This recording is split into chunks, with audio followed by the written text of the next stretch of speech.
FM. Mirador, c'est Barban. Les antivaleurs sous les fourches codines de nos chroniqueurs.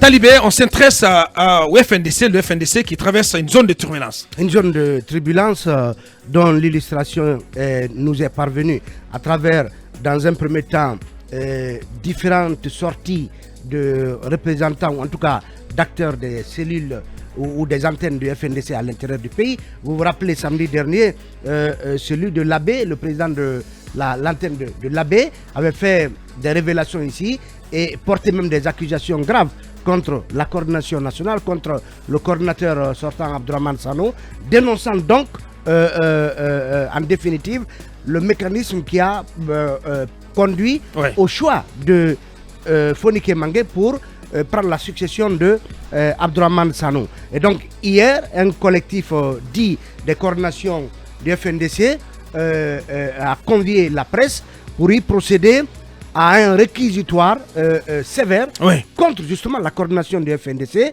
Et aujourd'hui, ce que ce collectif demande, c'est la démission avec effet immédiat de cette coordination.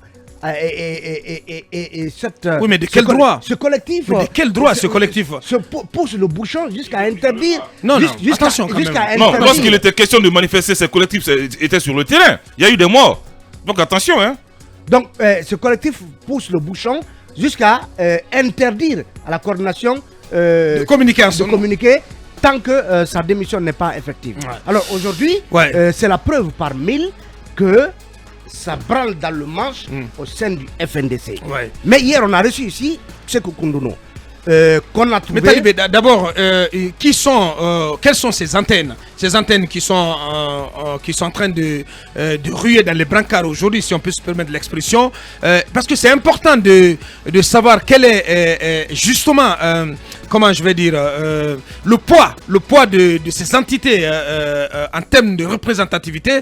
Ce que je sais par exemple qu'il y a l'Abbé qui est une des principales, ou sinon la principale antenne, en tout cas du FNDC à l'intérieur du pays, mais au-delà, est-ce qu'il y a d'autres antennes d'envergure qui sont dans la contestation? C'est la question qu'il faut. C'est important de se poser la question. Je voyais la programmation de la maison de la presse ce matin avec une conférence de presse prévue par un certain nombre d'antennes également de Conakry, de Koya, de Bokeh, donc de Kindia, de beaucoup d'autres villes qui vont aller répliquer justement à la sortie des antennes de l'Abbé et consorts, cette sortie d'hier. Justement, si vous voyez la déclaration rendue publique par ce collectif de coordination, ils ne sont pas précis sur le nombre de coordinations, le nombre d'antennes concernées par cette levée de bouclier contre la coordination du FNDC. Donc aujourd'hui, c'est la parole de ces frondeurs, principalement l'Abbé et Ratoma. On parle accessoirement aussi de Mamou. C'est la parole donc de ces coordinations contre celle de la coordination nationale dont on a eu ici un représentant, Sekou Koundouno. Et à l'évidence, il y a aujourd'hui une sorte de dialogue de sourds entre une partie de ces coordinations et les FNDC. Mais à y voir de près, la communication, à mon avis, que Koundouno a faite hier, elle est suffisamment expressive. D'abord, suffisamment claire. D'abord, la façon dont les plénières se tiennent au FNDC. Les plénières n'ont jamais été ouvertes aux antennes. C'est la plénière donc qui décide.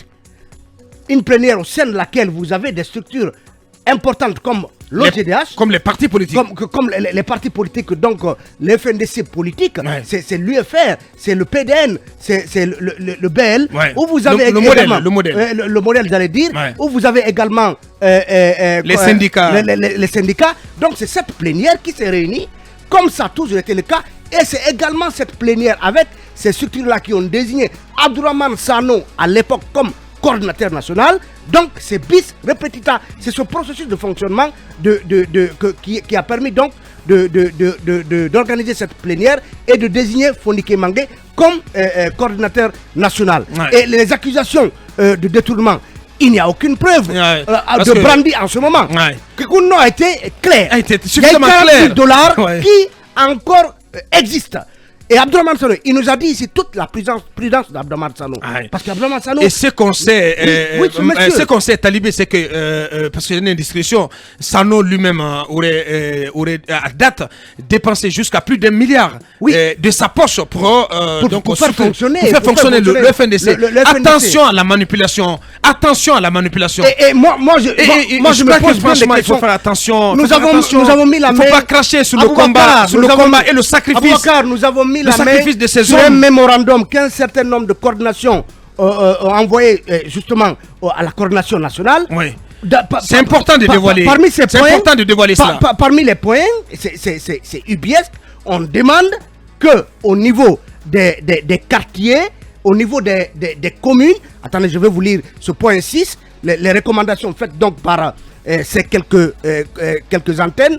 Ils demandent le remplacement de toute la gestion étatique à la base, entre parenthèses, chef de secteur, chef de quartier, conseillers communaux et autres, par les membres du FNDC. Mais attendez, comment vous pouvez envoyer ce genre de recommandations à la coordination du FNDC, qui n'est pas le gouvernement, qui n'est pas le ministère de l'administration du territoire? Par quel moyen? Donc en clair, certains responsables d'antenne... Certains sont dans l'optique d'une sorte de partage du gâteau après le coup d'État du 5 septembre. Mais ce n'est pas eux qui ont pris le pouvoir. Donc aujourd'hui, je pense qu'il faut que, si on doit faire couler Abdourahmane Sano et compagnie, qu'il y ait des preuves matérielles de détournement. Et jusqu'à preuve du contraire, la plénière a toujours fonctionné comme ça. On ne peut pas quand même, sur des arguments pas solides, remettre en cause le combat. Cracher sur le sacrifice. Le combat de ces grands messieurs. Non, mais il faut qu'on se calme.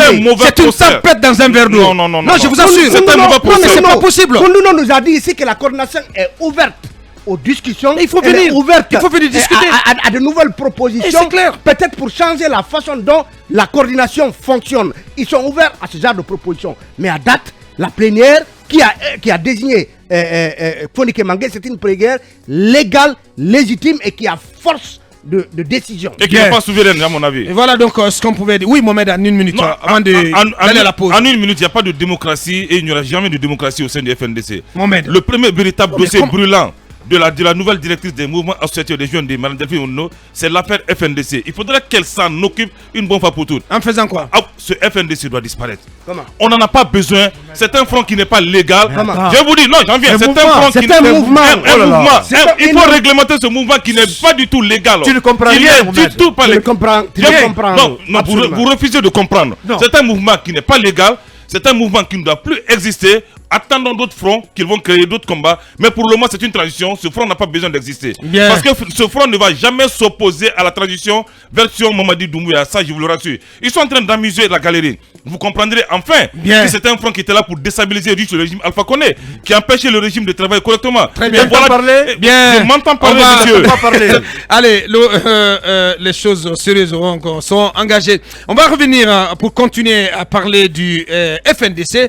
Et dans la foulée, on s'intéresse donc à cette opération coup de poing du CNRD à travers la direction générale du patrimoine bâti public. À venir également notre dossier d'enquête consacré à Frigia, donc la session de l'usine d'alumine de Fria. Et puis notre invité, à ne pas oublier, notre invité précis, c'est bien entendu M. Saïkouyaya Barry, et il est secrétaire exécutif de l'UFR. On revient dans quelques minutes. À Kumba, on s'intéresse donc à ce débat au sein du FNDC. Écoutez, ce débat, il est bon. Il est très bon d'ailleurs. Vous savez, le débat est pour la démocratie, c'est que le sang est pour le corps. Oui. Je pense que ce débat, il doit exister, il doit continuer, mais il doit être fait dans les règles de l'art, dans la courtoisie, avec les mots qui sied. Aujourd'hui, je n'apprécie pas tellement le débat ou en tout cas le déchaînement qu'il y a, qui est suscité contre Abdourahmane Sano. Je m'excuse vraiment de parler des noms. Je pense qu'on aurait discuté d'autres choses. On aurait parlé des perspectives de la Guinée, j'aurais compris. On aurait parlé des états généraux de la société civile guinéenne, j'aurais compris. On aurait parlé de quelle manière tous les Guinéens auraient eu l'occasion de participer à l'amélioration de notre conception sociétale, j'aurais compris et accepté. Mais là, je pense que certainement, il y a des manipulateurs qui sont tapis dans l'ombre. Qui font leur travail. Bien. Mamadou Ouri, votre regard sur ces agitations au sein du FNDC? Bon, écoutez, si le FNDC veut se crucifier sur l'autel des petits, des appétits des uns et des autres, ou je sais pas, de partage de sièges au quartier, à la commune ou au gouvernement, comme Talbi vient de le dire, ben, tant mieux pour eux. Mais ce qui reste clair, parce que moi j'ai posé 2 questions à Kounonou hier, c'était de savoir, est-ce que à la base, et selon le mécanisme de fonctionnement du FNDC, les antennes, ces antennes-là, notamment, étaient impliquées dans les prises de décision? Est-ce qu'il y a un statut et règlement intérieur qui existait sur la base de quel statut et règlement ces gens-là ont adhéré, n'est-ce pas, à la vision et à la démarche du FNDC? Il se trouve que ce n'est pas le cas parce que le FNDC n'est pas une structure formelle, formalisée comme une ONG. Quand vous venez, on vous dit voilà comment nous fonctionnons, voilà nos valeurs, notre vision, nos objectifs. Si vous adhérez par conviction, vous prenez une carte de membre et vous vous soumettez à ces statuts et règlements. Il se trouve que c'est un mouvement contextuel qui est donc créé à l'aune de la mise en place d'une nouvelle constitution. Ouais. Chacun a adhéré comme cela et le dénominateur commun c'était de lutter contre le changement constitutionnel. Bien. Et puis la question de gestion financière, j'ai demandé, est-ce que comme dans toute entité formalisée, les gens doivent cotiser individuellement ou de façon structurelle. Ouais. Il a dit non, il n'y a pas eu de mécanisme de cotisation des entités pour le fonctionnement de la structure. La seule fois où il y a eu un mécanisme de cotisation qui a été mis en place, c'est quand on a demandé que les gens payent en ligne et il nous a dit hier qu'il y a $40 000 qui sont bloqués et qui n'ont pas été en tout cas, on peut pas être plus transparent. Qui n'ont pas encore été touchés. Ouais. Bon, moi, sincèrement, je ne sais pas qu'est-ce qui se passe. Honnêtement. Je pense que c'est un label qui n'a pas été, si vous voulez, confirmé ou labellisé par l'OAPI ici, donné à quelqu'un. Si vous ne partagez plus la façon dont fonctionne peut-être la coordination, vous pouvez créer FNDC Renouveau, comme l'UFDG Renouveau a été créé par Baouri. Ouais. Vous pouvez faire votre combat parce qu'en fait, il n'appartient à personne, j'ai envie de dire. Parce que si j'entends les gens dire dès aujourd'hui, vous devez quitter, vous ne devez plus parler au nom de la structure, il y a amalgame, il y a une sorte de pagaille là-dedans. Franchement. Soit vous vous retrouvez, c'est une sorte de sainte pagaille. Soit vous retrouvez, vous réglez le problème entre vous, ou si ça dérange la société. Et je pense que le ministère de l'administration du territoire, le ministère de la justice va devoir rappeler les gens à l'ordre pour qu'on sorte de ce tintamarre qui me semble assez inutile. Bien, allez-y Lincoln pour en terminer. Oui, et ce qui se passe est inhérent à la vie de toutes les grandes structures, hein, oui. Pas seulement au FNDC. C'était pas quand même exclu qu'on puisse être en face d'une telle situation.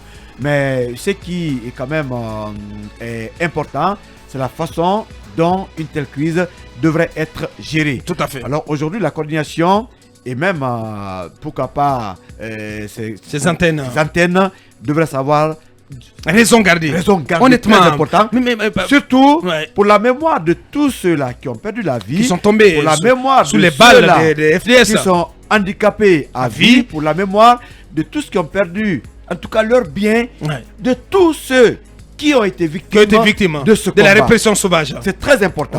Moi, je pense que une simple question d'argent. D'autant que Lincoln, c'est pour appuyer, corroborer ce que vous dites. Hier, Kounono était dans ce studio. Il a tendu la main au nom du nouveau coordinateur national. Il a tendu la main à l'ensemble de tous ceux qui ont quelque chose à reprocher à la façon dont Fonuke Menga a été porté à la tête du FNDC, ou tous ceux qui se posent des questions sur tel ou tel autre aspect de la gestion donc, de l'ancien coordinateur ou l'ancienne équipe de coordination, qu'ils viennent, qu'ils saisissent donc l'équipe, l'actuelle équipe, pour pouvoir discuter de tout en famille. En tout cas, laver le linge sale en famille. Cette méthode, je pense que c'est ce qu'il faut, et comme l'a rappelé tantôt à Kumba, il faut vraiment repenser la façon de mener les discussions à l'intérieur du mouvement. Très important. Cette façon de s'exposer, de se tirer les balles dans les pieds sur la place publique, honnêtement, ça n'a aucun sens. Et il faut donc qu'il y ait un retour à la sagesse au sein du FNDC. C'est important. Mais après tout finira par se régler autour d'une table. Effectivement. Le FNDC a réussi tous ses coups grâce à la synergie d'action. Chacun a un rôle à jouer, que ce soit la ménagère du quartier ou le petit sireur ou Koundono ou Abdraman Sano ou Fonike Mengue. Chacun a joué un rôle, ce qui a fait d'ailleurs que le régime en place à l'époque avait un peu reculé. Mais je voulais juste rappeler mon ami à l'ordre que le FNDC n'est pas une invention du ministère de l'administration du territoire. C'est un mouvement constitué des structures légalement formées. C'est un état d'esprit. Je veux juste, on n'est pas en Égypte là, où le régime peut dissoudre tout ce qu'on veut. Nous sommes dans un état de droit. Bien. Donc, mon ami, le FNDC existera, que tu le veuilles ou pas. La dictature. Ou en tout cas, non, quelle dictature? La dictature qui est en train de s'installer. Mohamed, pour en terminer. La dictature qui est en train de s'installer et qui est en train d'être institutionnalisée au FNDC est une leçon pour aujourd'hui ceux qui défendent les droits de l'homme. Ces personnes doivent savoir désormais dans quelle ONG ou dans quel mouvement sortir faudrait-il adhérer. Bien. Avocat, le FNDC, acceptez que je m'appuie là-dessus.